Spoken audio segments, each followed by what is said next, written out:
Hello, my name is Hank, and on this episode of Engine Killer, I'm going to start painting Horus Lupercal.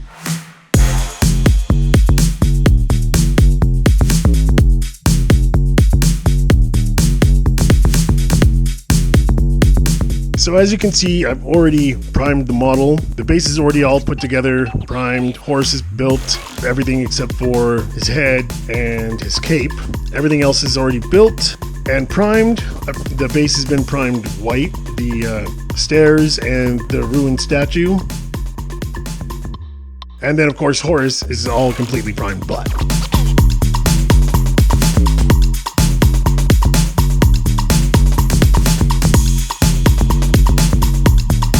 And one of the things I really like about this model is that the cape here on the back, when you put it back together, it's really hard to see the line where the two pieces join together. Normally I would put that part together and then add some green stuff to sculpt in the rest of the fur, but I feel like it really just doesn't need it here. So to start, I'm going to go over all of the gold trim with Dwarven Bronze from scale 75. And this is surprisingly a lot of gold. I was pretty surprised to see how much gold there is on this miniature. But that's the first step, just hitting all that gold. And I'm not really being too careful as far as like trying not to get it on any of the armor plating. If it goes over onto the armor, that's fine because I can go back. I'll just go back and fix it later. The crazy thing is, when I started painting this, I didn't have a 30k army.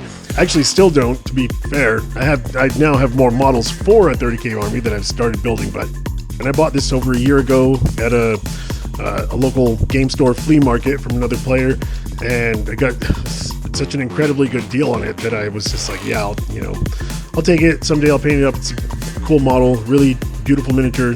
And having started painting this, I since was like, well, he's gonna need some buddies to roll around with, so I've been working on that. So in the future you'll see me painting some Sons of Horus.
Now the next step is to go over all of that gold trim with a pretty generous wash of Agrax Earthshade. Everything that's been painted gold, I'm going to just hit it with Agrax Earthshade and get that shading in there.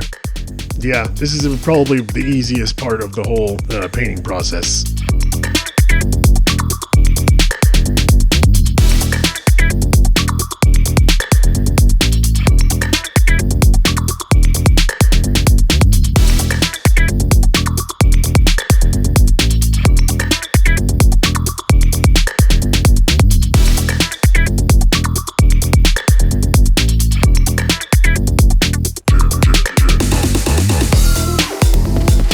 And now while that dries, I need to go over the entire base with Talarn sand.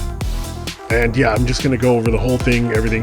This would have been easier to do with an airbrush, but I haven't got one at the moment. Well, actually I have two, I just don't have an airpress. But this part is really easy. It's, just getting really good coverage, painting over everything with that Talarn sand.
that all the Agrax Earthshade is dried on the gold trim, I'm going to go back over it with a pretty heavy dry brush of Dwarven Bronze, the original gold color that I had used in the first place, just to kind of bring down some of those darker tones from the Earthshade.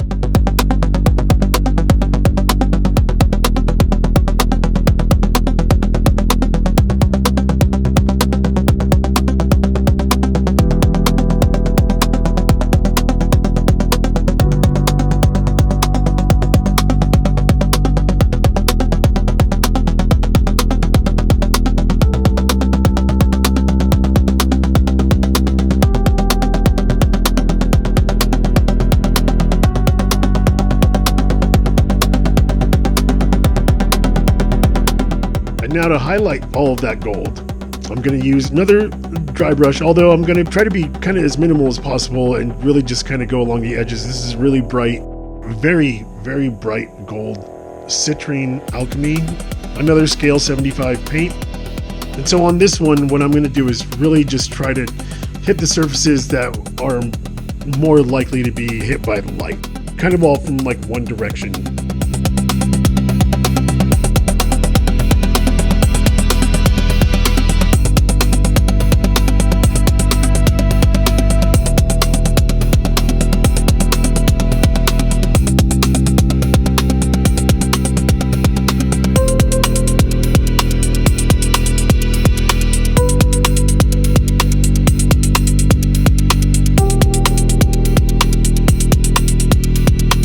For the upper right shoulder pad, I'm going to go back in with, this is Army Painter's War Paints Scarab Green, just all over kind of the base of the shoulder pad, in between all the gold filigree. Ultimately, I'm going to probably have to come back in later and clean up a lot of that gold as well.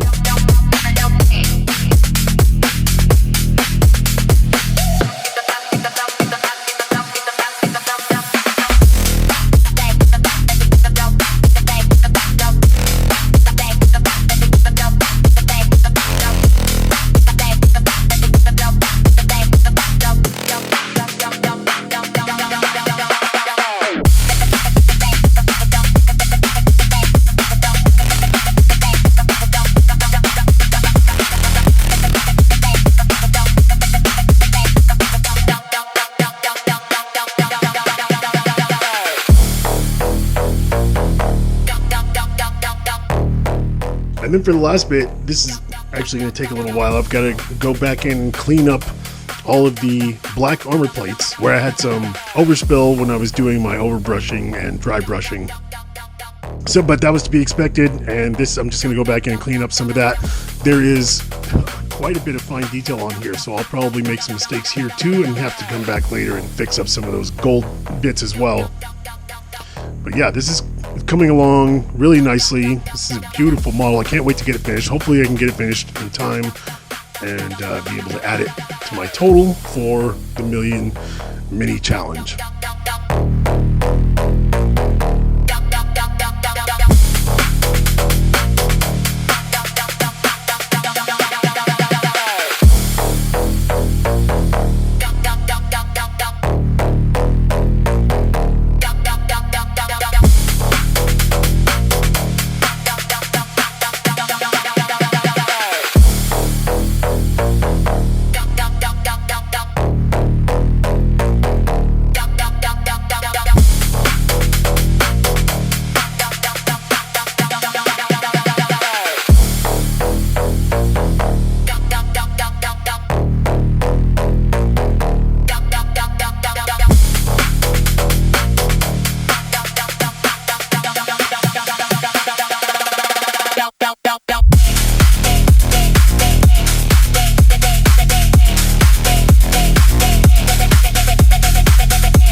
Thanks for tuning in. I'll see you on the next one. Cheers.